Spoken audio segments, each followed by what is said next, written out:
하나님의 나라에 속해 있으면서 동시에 이 세상을 살아가는 사람들입니다. 예수께서도 말씀하시기를 너희가 세상에 속하지 않았다는 것은 내가 세상에 속하지 않았기 때문에 너희도 세상에 속하지 않은 사람들이라고 말씀하시고, 사도들은 이어서 그래서 우리의 시민권은 하늘에 있다고 말씀을 하고 있습니다. 여러분 다 믿습니까?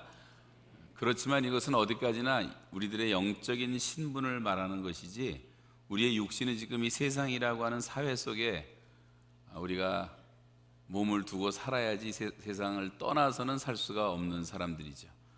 자, 그런 의미에서 이제 교회와 국가의 관계라고 하는 것은 우리가 정립해야 될 중요한 가치관 가운데 하나라고 생각합니다. 우리가 로마서 12장을 몇 번 묵상하면서 하나님을 기쁘시게 하자, 또 이웃을 사랑하자, 그런 말씀을 드렸지만 오늘 13장은 다시 이제 국가에 대한 것에 대해서 우리에게 말씀을 하고 있습니다. 그러면 교회와 국가라고 하는 관계는 지금 예수님 이후로 2000년을 지나면서 많은 변화를 가져왔습니다.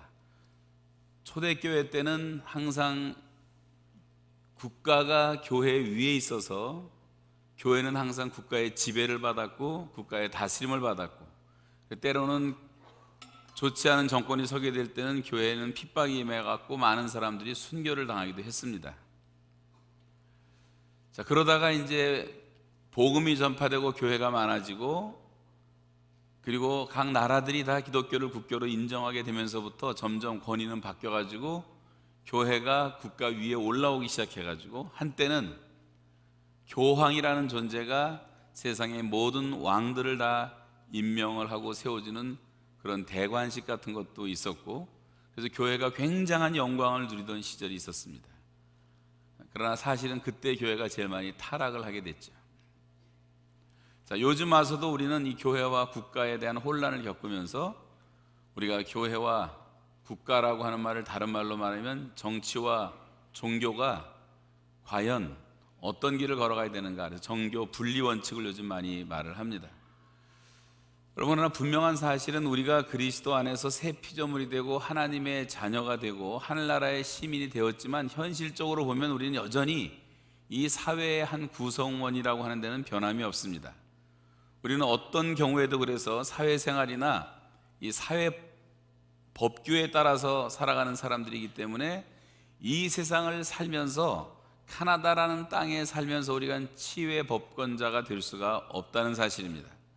여기서 이제 국가의 권세, 국가라고 하는 하나의 어서리티와 그리고 우리들의 관계가 설정되는 것입니다.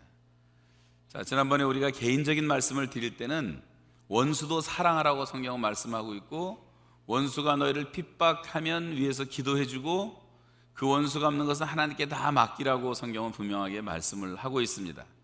자, 그 권면을 하고 난 다음에 이 사도가 그러면 국가가 범죄에 대해서 처벌하는 것까지 금하는 것을 이 말씀이 의미하는 것은 아니라는 사실을 분명히 해둘 필요가 있어서 지금 13장이 적혀지고 있는 것입니다. 더군다나 여러분, 악을 악으로 갚지 말라, 너희가 친히 원수를 갚지 말고 하나님의 진노하심에 맡기라, 이런 말을 우리가 잘못 오해하거나 잘못 악용을 하게 되면은 사회적인 범죄를 쉽게 저지르는 일이 생길 가능성이 많이 있기 때문에 올바른 사회생활의 이런 자세를 가르치려는 목적에서 오늘 본문이 기록되고 있는 것입니다. 하나님 나라의 백성들은 이 세상의 사회를 어떻게 살아야 하는가, 이 세상의 법은 어떻게 지켜야 하는가. 여러분, 우리가 누구든지 간에 대개 다 모든 사람들이 다 죄인이기 때문에 죄인들이 살아가는 이 세상은 항상 혼란스러울 수가 있고 무질서하고 불안하고 때로는 지옥 같은 세상으로 변할 수 있는 가능성이 많기 때문에 하나님께서 예수 그리스도를 통한 우리에게 하나님의 은총을, 특별한 은총을 주신 것도 사실이지만, 동시에 하나님은 온 세상을 다스리시는 하나님의 최고의 통치권자로서 하나님께서는 이 세상에 베풀어 주신 일반적인 은혜의 영역 가운데 이 정치적인 능력이라고 하는 것을 허락하셨어요.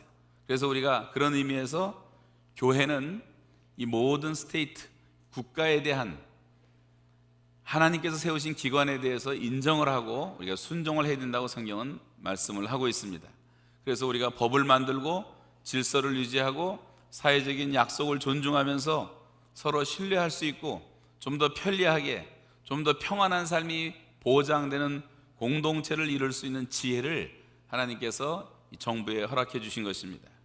그러면 우리가 어떤 형태로 살아가는지는 나라마다 다 다르지만, 우리 지금 캐나다라는 나라에 살고 있는 사람으로서 이 캐나다라는 이 국가와 이 정부와의 어떤 관계를 가지고 살아가야 하는가를 우리가 오늘 교훈을 통해서 받아야 될 텐데, 약 3가지 정도로 정리해서 말씀을 드리겠어요. 첫 번째는 위에 있는 모든 권세에게는 복종해야 한다고 말씀하고 있습니다. 오늘 3절에 보시면 이 권세 있는 자들을 성경에서는 첫 번째 다스리는 자라고 표현을 하고 있어요. 우리가 룰러들, 폴리티션, 이 정치인들을 말하고 있는 것인데, 그런 모든 국가 통치자들에게 우리는 복종해야 한다. 1절이 그렇게 시작됩니다. 각 사람은 위에 있는 권세들에게 복종하라. 자, 우리는 사람이기 때문에 내 마음에 들지 않는 사람도 있을 수가 있어서 순종을 잘 못하니까 아예 복종이라는 단어를 쓰고 있어요. 저와 여러분에게 어떤 권세자들은 마음에 들 수도 있고 안 들 수도 있습니다. 그 사람들이 선하든지 악하든지, 이 사람들이 유능하든지 무능하든지, 나한테 호의적으로 대하든지 적대적으로 대하든지, 그 당이 내가 싫어하는 당이든지, 그 당수가 어떤 사람이든지 상관없이 모든 권세는 하나님이 다 허락하셨기 때문에 있는 것이기 때문에, 기본적으로 모든 크리스찬들은 그 권세에 대해서는 복종하는 자세를 가지라고 하는 것입니다. 우리 한국 같은 경우 요즘도 아직도 민주화 투쟁을 한다는 사람들이 자주 범하는 그런 보편적인 오류가 있다면, 부패한 어떤 권위주의를 배격하는 것까지는 좋은데, 권위주의에 부패한 것을 배격하다가 보니까 기본적인 정당한 권위와 권력까지도 부정하는 잘못된 오류를 범하는 경우가 많이 있습니다. 여러분, 지금 이 로마서는 사도 바울이 그 당시 로마에 살고 있었던 로마 교인들에게 보내는 편지입니다. 그럼 그 당시에 로마의 통치자들은 그리스도인들에게 결코 호의적인 사람들이 아니었습니다. 여러분, 그 당시의 정권자들이 예수님을 십자가에 못 박았어요. 그 당시의 정권자들에 의해서 이 편지를 쓰는 바울도 조금 있다가 목배임을 당하고 순교를 당하게 됩니다. 그럼에도 불구하고 바울은 오늘 본문에서 각 사람은 위에 있는 모든 권세에게 복종해야 한다고 말씀을 하고 있는 원리를 지금 선포하고 있는 것입니다. 그렇지만 이런 하나님의 이런 뜻과는 달리 그 당시의 유대인들은 로마의 공권력에 복종하지 않았습니다. 급기야 결사대를 조직을 하고 반란을 일으키고, 여러분, 그래서 피비린내라는 전쟁 가운데 지구 역사상 가장 비참한 전쟁을 유세비우스는 AD 70년에 예루살렘이 멸망할 때 로마에 의해서 멸망하는 그 조그만 성 안에 120만 명이 죽어가는 그것처럼 처참한 전쟁은 없었다. 그리고 한 민족이 거의 멸절을 당하고 남은 사람들이 흩어져서 2000년 동안 나라 없이 방황을 한 것을 잘 알고 있습니다. 여러분, 그러나 그 당시에 그리스도인들은 그런 박해를 받으면서도 하나님의 뜻에 순종해서 모든 권세들에게 복종했습니다. 그러면서 로마의 통치자들을 위해서 그들은 철저하게 기도했습니다. 그리고 결국은 얼마 지나지 않아서 모든 통치자들은 교회에 무릎을 꿇었고, 로마는 기독교를 심지어 국교로 공인하게 되는 역사를 우리는 잘 알고 있잖아요. 디모데전서 2장 1절과 2절 한번 읽겠습니다. 시작. 그러므로 내가 첫째로 권하노니 모든 사람을 위하여 간구와 기도와 도구와 감사를 하되 임금들과 높은 지위에 있는 모든 사람을 위하여 하라. 내 마음에 들지 않더라도 우리의 기도의 우선순위 가운데 우리 민간인들에게, 사람들에게 가장 민감한 영향을 주는 정치인들을 위해서 우선순위를 놓고 기도하는 것이 성도들의 의무라고 말씀하고 있어요. 그 사람들이 내 마음에 들든지 내 마음에 들지 않든지 복종하라고 말합니다. 어떤 경우에도 공권력에 대해서 폭력적으로 조직적으로 그렇게 시위하는 것은 성경적으로 옳은 것이 아니라고 하는 것입니다. 그렇지만 이제 문제는 두 가지의 힘이 상충될 때 우리가 선택을 해야 될 때가 온다는 것을 성경은 분명히 말씀을 해요. 우리가 잘 아는 사도행전 4장의 예를 들면 예수님의 사도들이 힘있게 복음을 전파했습니다. 많은 사람들이 예수를 믿고 하나님께 돌아오기 시작하니까 그 당시에 기득권자였고 종교 엘리트였던 사람들이 함께 모여서 이제 공회를 열었어요. 그리고 사도들을 잡아다 놓고 이렇게 명령을 합니다. 우리 같이 한번 좀 몇 구절 읽겠는데, 사도행전 4장 5절과 15절을 같이 읽겠습니다. 시작. 이튿날 관리들과 장로들과 서기관들이 예루살렘에 모였는데 명하여 공회에서 나가라 하고 서로 의논하여 이르되 그들을 불러 경고하여 도무지 예수의 이름으로 말하지도 말고 가르치지도 말라. 이 권력 있는 사람들이 모였습니다. 자기들이 회의를 열었습니다. 이 사람들한테 명령합니다. 다시는 예수의 이름으로 말하지도 말고 가르치지도 말라. 자, 그런데 이 제자들의 입장에서는 지금 이 사람들의 명령을 내가 따라야 될 것인가, 아니면 주님께서 마가복음 16장 15절과 마태복음 28장 18절로 20절에서 말씀하시던 우리 잘 아는 너희는 온 천하에 다니며 만민에게 복음을 전하라고 하는 주의 명령과 모든 족속을 제자로 삼아라, 세례를 줘라, 가르쳐 지키게 하라라는 주님의 명령, 어느 것을 따르는 것이 옳은지를 그들은 잘 알고 있었어요. 그래서 예수의 이름으로는 도무지 말도 하지 말고 그리고 가르치지도 말라고 하는 이 세상 권력의 명령과 주님의 명령이 상충했을 때 그들이 말하는 대답이, 그리고 그들의 말하는 행동이 우리에게 해답이 되고 있어요. 다 같이 한번 사도행전 4장 19절과 31절 같이 읽겠습니다. 시작. 베드로와 요한이 대답하여 이르되 하나님 앞에서 너희 말을 듣는 것이 하나님의 말씀을 듣는 것보다 옳은가 판단하라. 31절. 무리가 다 그 사이에 뭐가 있냐면, 이 핍박과 어려움을 받으면 사람들이 위축되잖아요. 힘들잖아요. 우리 교회에서도 여러분 막 카나다 정부가 악한 정권이 돼갖고 핍박을 하고 사람들 잡아가고 그러면 아마 많은 사람들이 교회를 떠나기도 하고 위축될 겁니다. 그때 이 사도들이 한 것은 일심으로 모여서 기도한 거예요. 하나님 앞에 나와서 기도하고 그리고 하나님이 돌봐주시기를 기도했을 때 하나님께서 성령으로 임해갖고 그들에게 권능의 말씀을 주셨어요. 그랬더니 그들이 권능을 받고 일어나서 다시 복음을 전했다고 하는 내용입니다. 자, 그래서 이제 복음을 전하고 막 요란을 떨었더니 그 소문이 나가고 또 다시 붙잡혀 왔어요. 공회 앞에 이제 다시 붙잡혀 옵니다. 5장 27절에 보시면 그 내용이 소개되고 있어요. 다 같이 한번 읽겠습니다. 시작. 그들을 끌어다가 공회 앞에 세우니 대제사장이 물어 이르되 우리가 이 이름으로 사람을 가르치지 말라고 엄금하였으되 너희가 너희 가르침을 예루살렘에 가득하게 하니 이 사람의 피를 우리에게로 돌리고자 함이로다. 베드로와 사도들이 대답하여 이르되 사람보다 하나님께 순종하는 것이 마땅하니라. 네. 자, 또 잡혀왔어도 하는 얘기가 하나님 말씀 듣는 것이 사람의 말을 듣는 것보다 더 우선적인 것이 아니냐. 여러분, 요즘 우리가 날마다 빛으로 출애굽기를 시작했는데 출애굽기 1장에 보시면은 히브리 산파들이 애굽 왕의 명령을 거역하고 남자아기들 다 살리는 얘기가 나오잖아요. 이 하나님의 명령 때문에 그런 것입니다. 또 똑같은 이유에서 다니엘서 3장에 보시면 다니엘의 친구 가운데 잘하는 사드락 메삭 아벳느고가 느부갓네살 임금의 명령을 거역하고 금신상에게 절하는 것을 거부했던 사실도 나오고, 똑같은 이유에서 다니엘서 6장에 보시면 다니엘은 그 메대의 다리오라는 왕이 어명을 내려가지고 기도하지 못하게 했지만 자기하고 개인적으로는 친한 사람이었지만 그런데 그 말을 듣질 않았어요. 습관대로 하나님 앞에 나가서 하루에 3번씩 무릎을 꿇고 기도를 했습니다.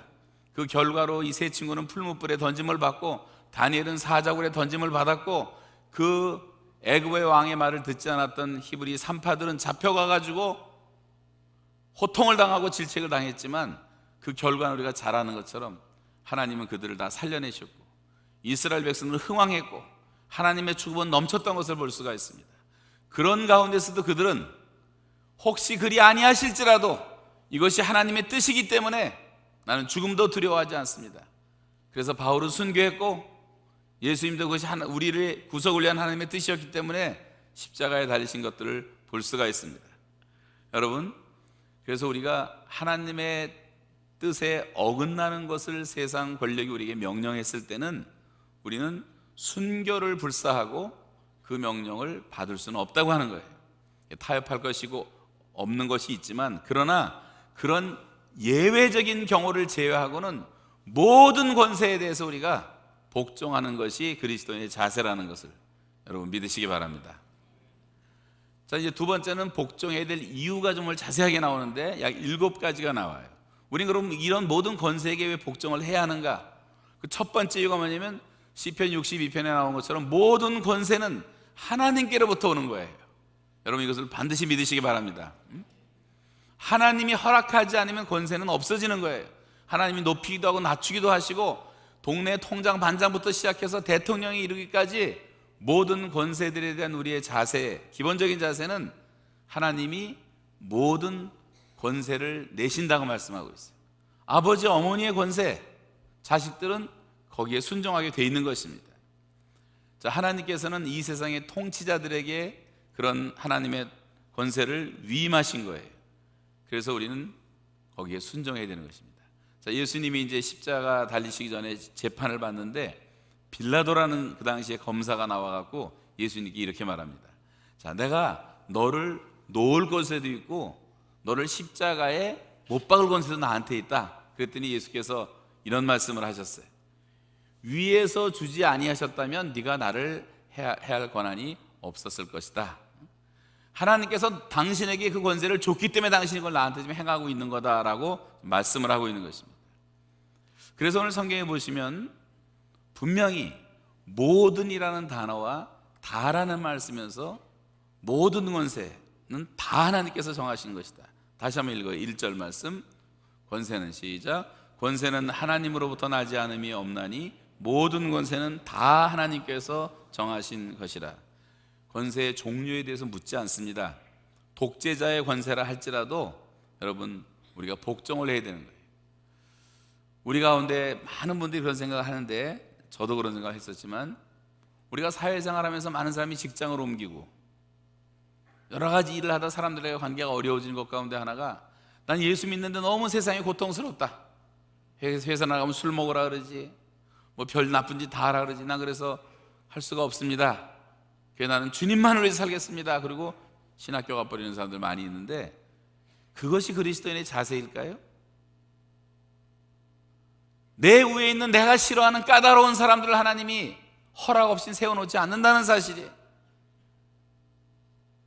그것이 내 남편이든 내 부인이든 내 마음에 들지 않는 성격을 가지고 있는 사람, 어떤 사람이라 할지라도 하나님이 다 나에게 필요해서 세워놓은 권위들이라는 사실을 우리가 인정하지 않으면 안 된다고 하는 것입니다.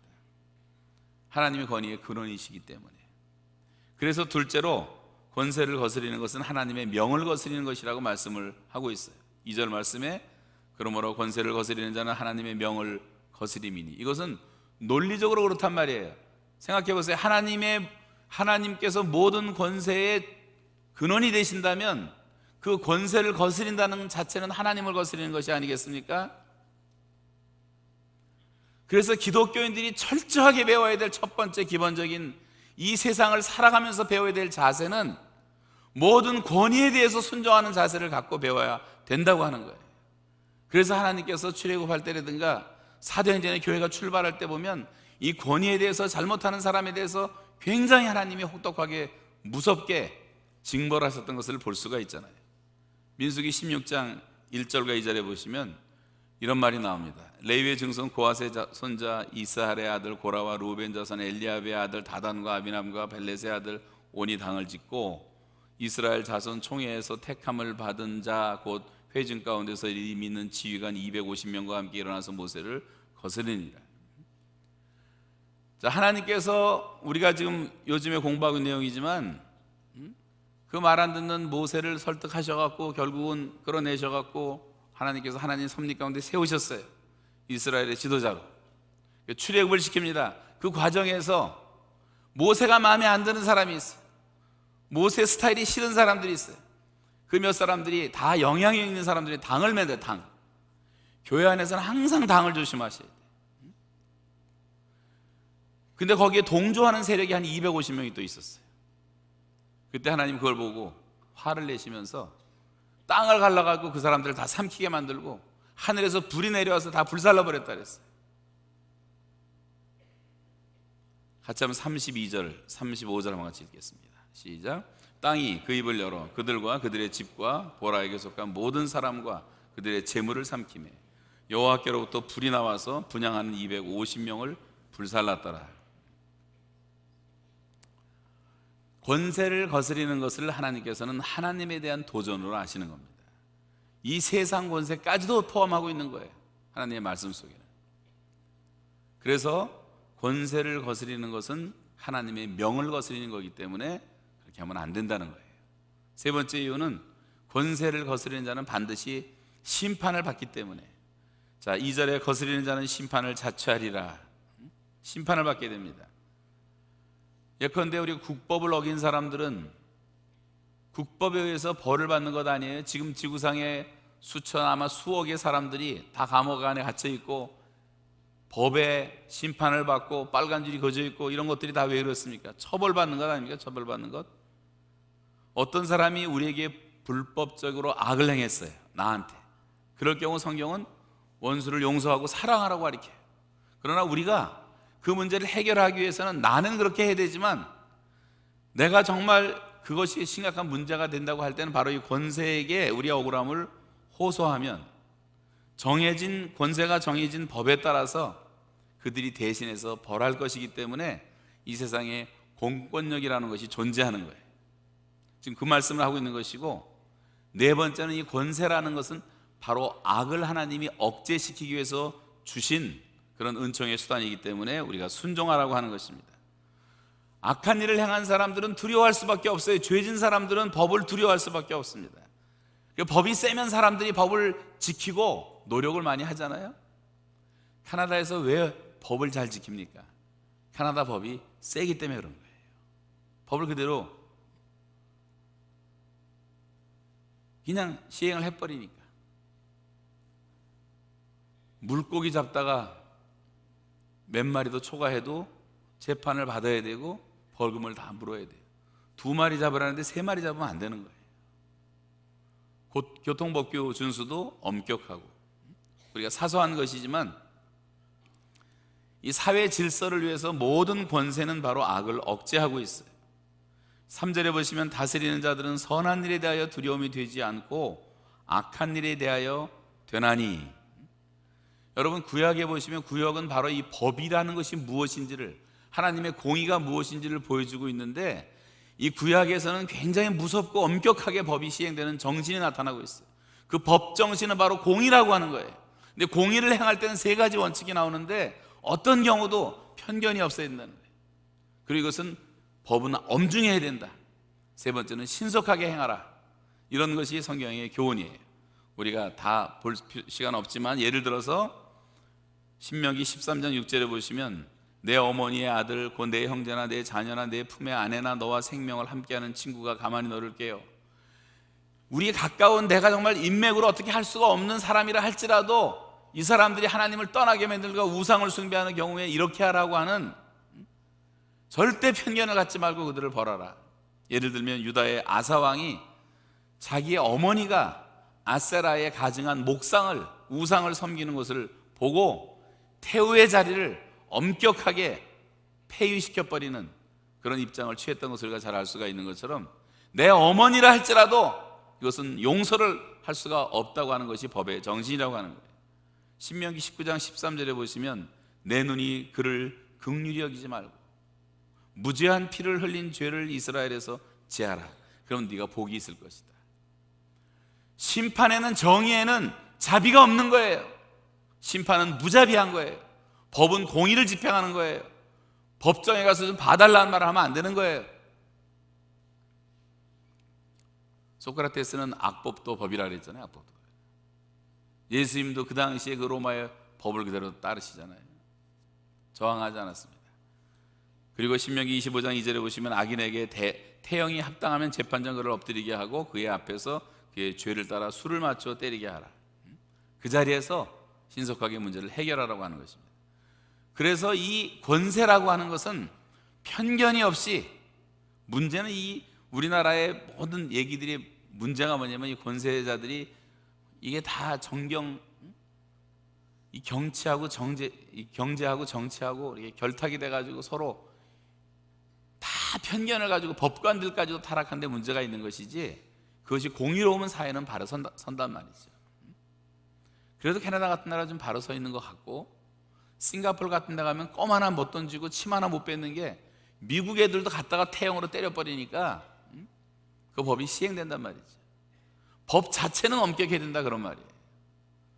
물론 사람이 이렇게 노예처럼 법 때문에 살아가는 사회가 돼서는 안 되지만, 하나님께서 이 권세를 주신 이유는 바로 이 악을 제어하기 위한 것이고, 이 사회의 질서를 확립하기 위한 것이니까 믿는 사람들은 마땅하게 그 권세에 복종하라. 다섯 번째 이유는 그 권세는 선을 장려하기 때문이라고 말씀하고 있어요. 우리가 선을 행하면 권세를 두려워할 게 하나도 없어요. 저와 여러분이 교통법규를 잘 지키는 습관이 있다면, 뭐 여기 경찰들이 뭐 우리 교회 앞에서는 스피드건을 쏘고 난리인데, 스피드건을 쏘는 경찰이 100명이 있어도 우리는 뭐 하이 하면서 지나갈 수가 있는 거 아니에요? 근데 우리는 왜 두려워하는가? 우리가 잘못을 행하니까 두려워하는 거 아니에요? 자, 그런데 위에 있는 권세로부터 그런 악을 제어하는 것만 있는 것이 아니라, 선을 행하는 사람에게는 국가나 사회가 표창장도 주고 감사장도 주고 칭찬도 하고, 우리 교회 성도들이 다 그렇게 이 사회에서 존경을 받고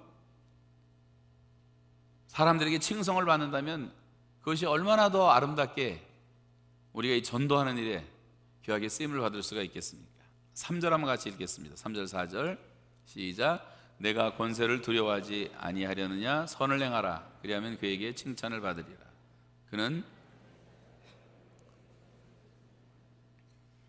여기 재밌는 표현이 3번 반복되는데요, 이 권세에 대해서 처음에는 룰러라고 말해요. 그리고 다 통치하고 다스리는 자라고 말하다가, 오늘 여기서는 지금 하나님의 사역자라고 부르고요. 하나님의 사역자. 대통령, 공무원, 이 나라를 지키는 군인들, 치안을 유지하는 경찰들, 다 하나님의 사역자라고 말했어요. 성경이 무슨 실수한 게 아니에요. 바울이 하나님의 사역자라고 말하고 있어요. 하나님이 그들을 세우셨고 그들을 통해서 일하고 계신다는 거예요. 선한 삶을 사람들이 살아갈 수 있도록 격려하기 위해서. 웬만한 나라들은 선한 일을 행한 사람을 칭찬하지 벌하지 않습니다. 제가 캐나다 처음 왔을 때 항상 뭐 처음 온 건 맨날 반복하지만 잊혀지지 않는 게, 어느 날 베리를 향해서 가는데 중간쯤 가다가, 저는 이제 운전하다가 운전을 너무 좋아해갖고 이렇게 졸기를 잘해요. 그래갖고 어떤 때는 제가 코 고는 소리에 제가 깨나게 돼요. 운전하다가 깨나는 적도 있었는데, 진짜 하나님의 은혜로 살고, 그래서 저한테 운전대를 잘 안 믿기는, 제 차 타면 불안해하는 사람들이 좀 있어요. 근데 너무너무 졸려가지고 전 2시간 이상을 운전을 못하겠어요. 반드시 자야지. 그래서 중간에 차를 세워놓고, 86년도 옛날입니다. 너무 피곤해서 잤어요. 한참 자고 일어났는데 뭐가 인기척이라서 보니까 경찰이 딱 와서 있는 거예요. 제 차 뒤에는 경찰차가 번쩍번쩍 하면서 하이웨이에 서 있고. 그래서 저는 이제 경찰 하면 우리 또 뭐 잘못한 거로 생각하니까 겁이 덜컥 났는데, 제가 일어나니까 경찰이 딱 웃으면서 저한테 너 참 잘했다 그러는 거예요. 졸릴 때는 이렇게 자야 된다. 내가 너를 지키고 있었다. 한 30분은 지켜준 것 같아요. 그러면서 잘 가라고 그러는데 제가 너무너무 캐나다에 대한 인상이 좋았어요.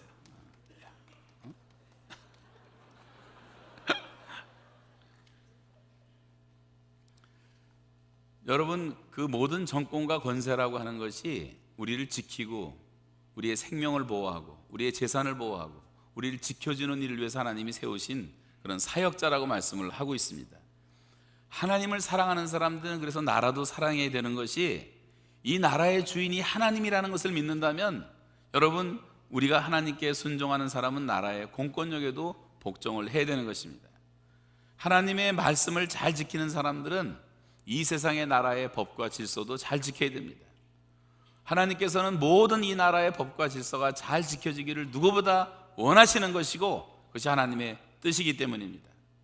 세금도 잘 내야 되고, 병역의 의무도 잘해야 되고, 위장전입 같은 거 하지 말아야 되고, 불법 투기로 재산을 증식하는 이런 사회의 혼란을 우리가 만들지 말아야 되고, 경찰한테 좀 덤비지 말아야 되고, 한국 사람들은 쓸데없는 영어도 못하면서 덤비다가 100% 당해. 100% 당해. 내가 잘못이 없으면 법정으로 가면 되는 거예요. 스피드건을 쏜 그 용지를 내놓게 돼 있단 말이죠. 내가 잘못 안 했으면 그 용지가 나올 수가 없는 것이고, 나는 100% 이길 수가 있는 것이고, 그런 케이스는 허다하게 많이 있어요. 근데 우리는 한국에서부터 경찰한테 덤비는 습관이 있어가지고, 한국의 경찰은 다 가짜 총 차고 있지만 여기 경찰들은 다 진짜 총 차고 있어요. 공공기관을 파괴한다든가, 시내 이 교통을 마비시킨다든가, 무법선지로 세상을 만들어보는 이 시위 행태, 무슨 뭐 자기네가 정의를 외친다고 떠드는 놈들이 수천 수십만 명이 모여가지고요, 흩어지고 나면 그 자리에 맨 술병 천지고 서울이 쓰레기통이 돼버려요. 그런 것들이 무슨 나라를 사랑한다고 말할 수가 있어요. 사도행전 19장에 보시면 에베소에 가서 바울이 복음을 전할 때 많은 사람들이 예수를 믿으니까 거기에 기득권자들이 또 당황을 해갖고 군중들을 선동을 해갖고 소요가 일어났어요. 그때 서기장이, 거기에 책임진 사람이 바울을 보호해주는 장면이 나옵니다. 성난 군중들을 진정시키고, 여기에 지금 이 서기장은 바로 공권력이에요. 바울은 공권력의 보호를 받고 있는 것입니다. 사도행전 25장에 보시면 유대인들이 또 바울을 고소해서 바울을 죽이기로 하잖아요. 바울이 굉장한 위험을, 바울은 상당히 레디컬한 사람이에요. 복음에 대해서는 저 같은 사람은 그렇게 하지도 못해요. 북한에 가서도 제가 복음을 좀 담대하게 외쳐야 되는데 그냥 뭐 덕을 세운다고 조용조용하게 하긴 하지만, 뭐 선교한다는 핑계로 하지만, 사실은 우리가 복음의 명령만큼은 지혜롭게 순종을 해야 되는 거예요. 그래서 바울은 죽게 됐어요. 그때 바울이 지갑에서 로마 시민권 하나 딱 보여주면서 내가 로마 시민이다 그랬더니, 그때 그러면서 가이사에게 가서 나는 재판을 받겠다. 로마 시민은 그 당시에 로마가 보호하게 돼 있었어요. 로마의 공권력에 의해서 278명인가 9명인가 그 군사들이 있죠. 군대까지 동원해갖고 하나님께서 바울을 보호해서 로마로 입성하는 기도의 응답이 이루어지는 아주 그 신기한 광경을 여러분 상상해 보세요. 공권력이 그를 보호한 것입니다. 여러분, 위에 있는 권세자들은 하나님의 사역자가 되어서 우리에게 선을 베푸는 거예요. 우리의 생명을 지켜주고, 우리의 재산을 지켜주고, 우리의 자녀들을 지키는 일을 담당하고 있는 것이기 때문에 복종하라고 말합니다. 여섯 번째는 그들이 칼을 가지고 있기 때문에 복종하라. 요즘 말하면 총이겠지만, 칼이라고 하는 것은 굉장히 무서운 징벌 아니에요? 칼로 사람을 혹독하게 징벌할 수가 있는 것입니다. 그래서 권세자는 하나님의 사역자가 되어서 악을 행하는 자에게는 하나님의 진노하심을 따라 보응하기 위해서 그들이 칼을 가지고 있다라고 말씀하고 있어요. 다 같이 한번 4절을 한번 같이 읽겠습니다. 그러나 시작. 그러나 내가 악을 행하거든 두려워하라. 그가 공연히 칼을 가지지 아니하였으니. 진노하심을 따라 보응하는 자니라.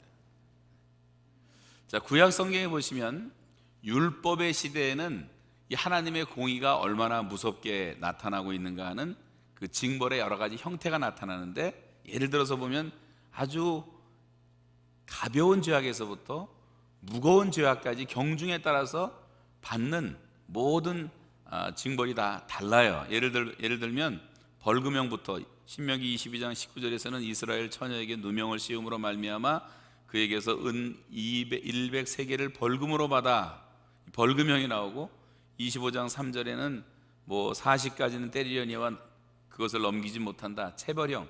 바울이 40에 하나 감한 매를 뭐 5번이나 맞았다고 말한 것처럼 체벌형도 있었고, 우리는 그 매를 안 맞아봐서 모르지만 그 당시에는 바울도 맞았단 말이죠. 또 너는 그 여인의 손을 찍어버릴 것이고, 신체 절단형도 있어요. 지금도 여러분 사우디 가서 남의 거 도둑질하면 그 자리에서 재판을 열고 팔을 잘라버립니다. 외국 사람이 누구든지 간에. 실제로 그렇게 중동에서 지금도 하고 있어요. 또 물은 내 하나님의 명령과 왕의 명령을 준행하지 아니하는 자는 속히 그 죄를 정하여 혹 죽이거나 사형, 귀양 보내거나 추방, 가산을 몰수하거나 재산 몰수, 옥에 가둘지니라. 감옥형.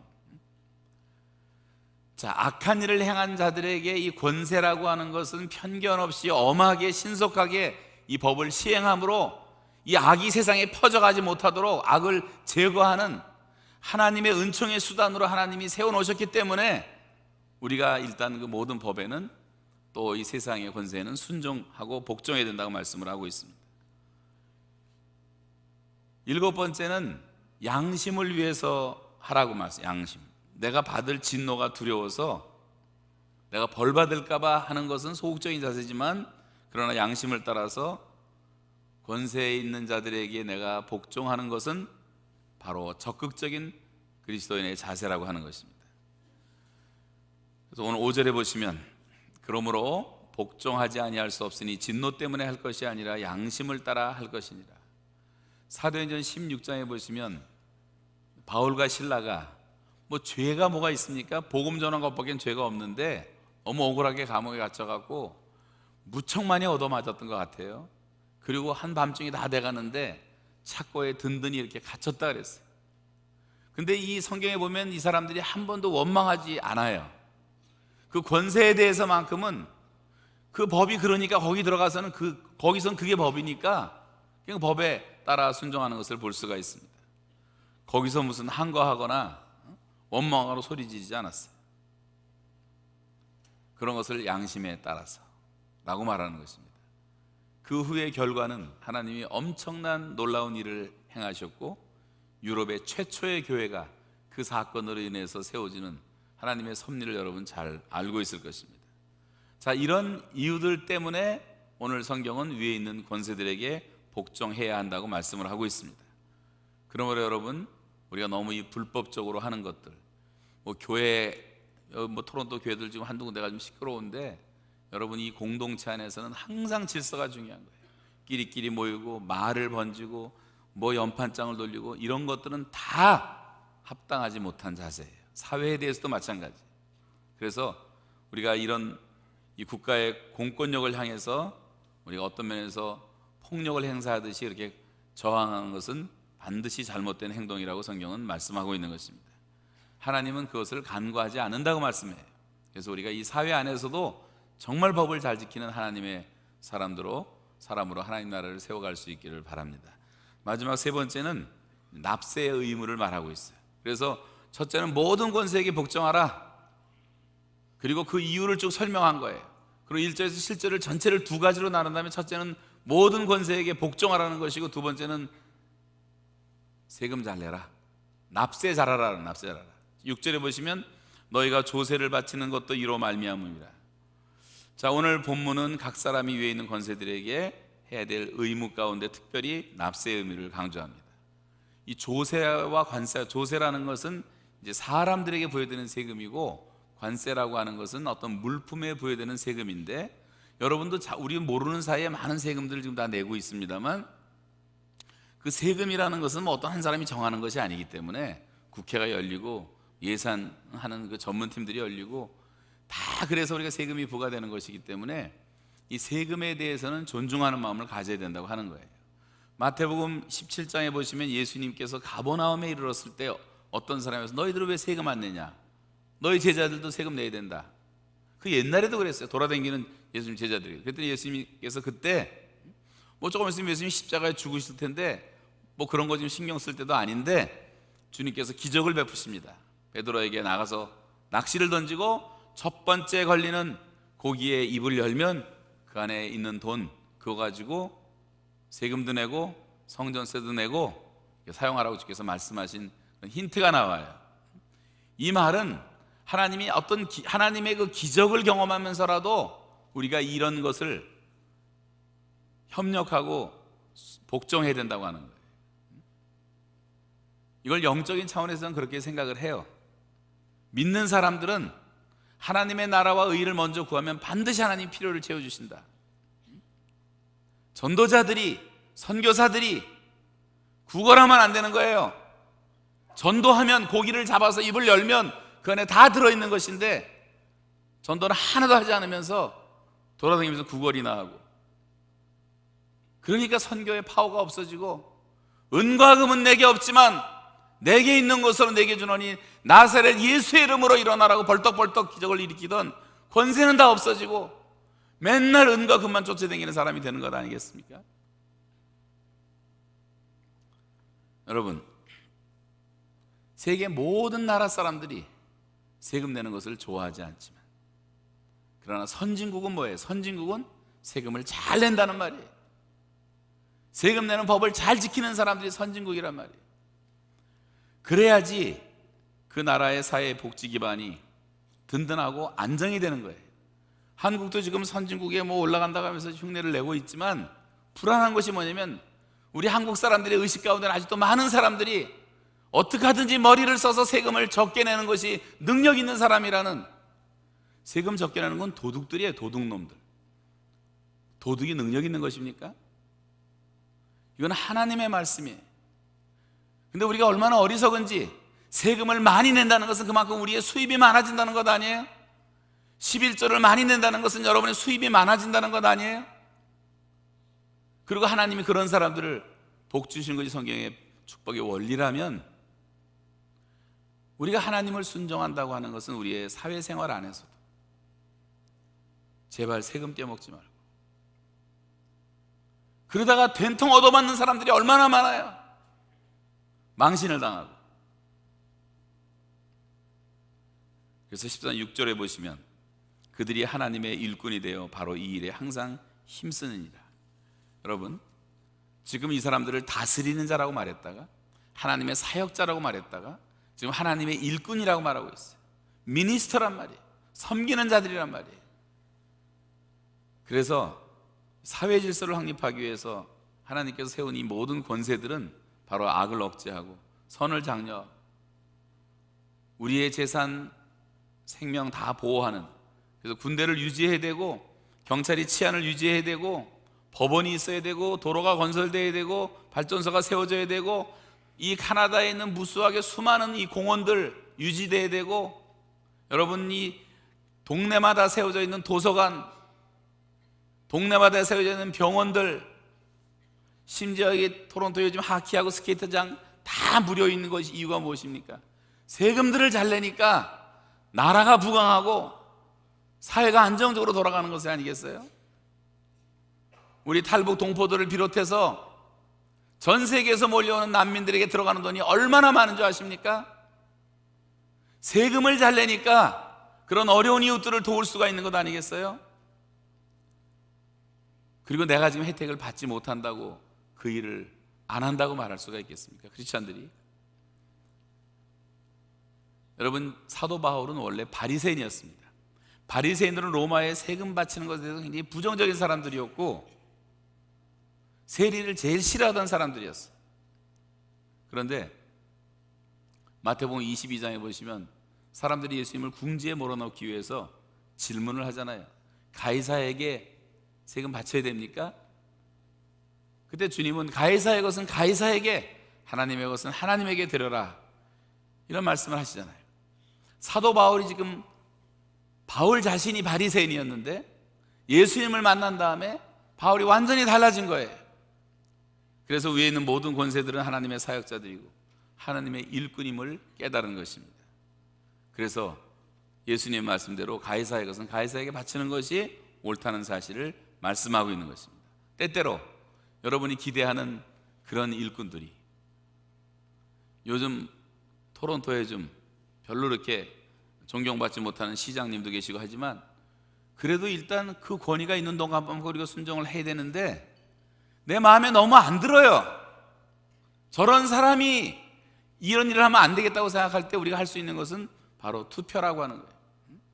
투표할 때 얼마든지 합법적인 방법을 통해서 그런 사람들을 바꿀 수가 있는 것입니다. 그렇지 않습니까? 교회도 마찬가지고. 자, 그러나 그 이전에는 우리가 항상 그들에게 복종하고 세금을 바쳐야 한다는 것이 성경의 가르침이에요. 자, 우리 7절 읽고 마치겠습니다. 13장 7절입니다. 시작.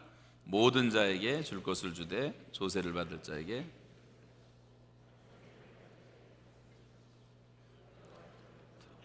존경할 자를 존경하라. 세금이라는 것은 여러분 선심 쓰는 것이 결코 아닙니다. 정부가 잘하면 내가 세금 바치고 정부가 잘 못하면 세금을 바치지 않아도 되는 것이 아니라 세금은 줄 것을 주는 거예요. 그것을 의무라고 말합니다. 그것이 국방세든 지방세든 뭐 HST인지 나 뭔지도 저도 몰라요. 많은 세금들이 있는데 그냥 줄 것이라고 우리가 믿기 때문에 세금을 바치는 것이 마땅하다고 하는 것입니다. 그래서 이 모든 권세에 대한 우리들의 이 자세가 참 중요한 거예요. 그들은 공연히 칼을 가지지 않았다고 주님은 말씀하고 있어요. 그들을 존경하는 마음으로 복종하라고 말씀하고 있어요. 왜냐하면 근본적으로 하나님이 그들을 세우신 이유는 하나님의 사역자가 되어서 선을 베풀라고 있는 것이다, 이렇게 말씀하고 있습니다. 그런 의미에서 이 두 가지를 꼭 기억하시고, 우리가 우리 위에 있는 모든 권세에게 나는 복종한다, 그리고 그들의 사역을 돕기 위해서 세금을 바친다. 이것이 성경적으로 내가 속한 나라를 사랑하는 방법이라고 할 수가 있습니다. 여러분, 지금 우리가 살고 있는 이 캐나다와 또 우리의 사랑하는 조국 대한민국, 하나님 보시기에 정말 좋은 나라가 되기 위해서 이 하나님의 백성들이 또 우리의 후손들이 정말 평안한 가운데 생활하고 하나님의 축복을 많이 누리게 하기 위해서는 하나님의 법도를 따라야 되지 않겠습니까? 내 안에 혹시 불편함이 있었다면, 불순종이 있었다면 여러분, 작은 것이라도 우리 이런 것들 하나님께 내놓고 자백을 하고 우리의 잘못된 습관도 좀 고치고 이 땅을 살아가면서 정말 이 코리안들은 가장 모범적인 시민이라는 인정을 받으면서 우리가 살아간다면 하나님께서 우리 민족을 얼마나 축복하실까요? 여러분, 그런데 앞장서서 하나님의 나라를 이 땅에 이루는 주의 백성들 되시기를 주의 이름으로 축원합니다. 기도하시겠습니다. 오늘 조용히 기도하시면서 작은 일부터 시작해서 하나님, 제가 이런 모든 법을 잘 지키겠고 또 일하는 모든 사람들을 위해서 기도하겠고 또 그들에게 복종하고 순종하며 잘 협력하는 하나님의 사람이 되겠습니다. 한 목소리와 함께 기도하시기 바랍니다. 다 같이 기도하겠습니다.